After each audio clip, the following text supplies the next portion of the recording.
Hello mga B, good morning! What a beautiful day. To answer the question from S, so grabe, meron ng mga nagsisend ng question. Ang ganda ng tanong niya, sagutin natin. Sabi niya, dumadaan din ba kayo sa mga moment na hindi po kayo motivated and paano po maging stay passionate? Ganda ng question.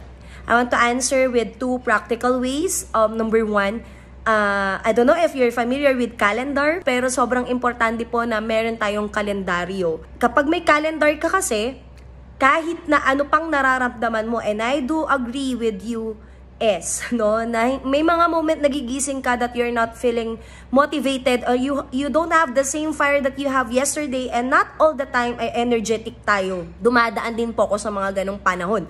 Maraming beses, just like ngayon, kaya ko siya sinagot. I don't feel to do anything. I'm not feeling well and I don't have the same energy that I have yesterday. And it's okay. I'm not invalidating my emotion, but I'm not also invalidating my schedule.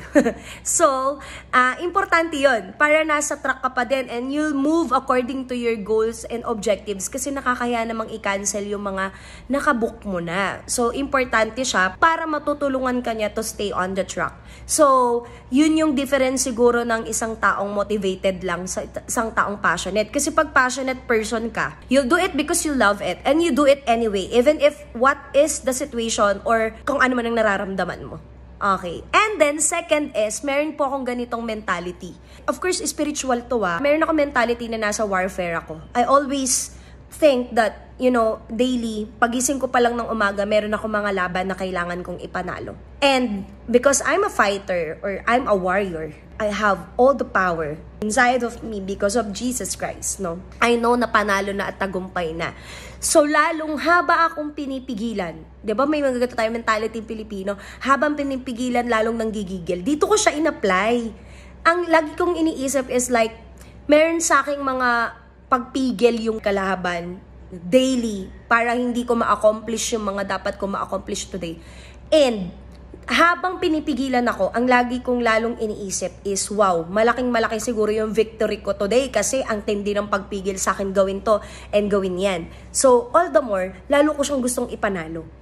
So, yun, natutulungan ako na, alam mo yun, hindi ko siya sinasadya na isipin na, kailangan kong, passionate ako today, motivated ako today. So, I'll just do it, you know, I'll just fight a good fight of faith every day.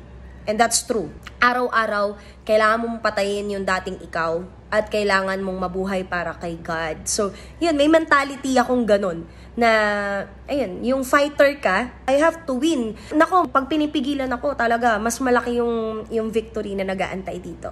Yan. So, natutulungan ako nun. Yung two things na yun. Calendar and that mentality na lalo kang lumaban kapag ka nararamdaman mo yun, mga bagay na yun. So, yeah, I hope na makatulong sa'yo, S. Thank you. Have a beautiful day.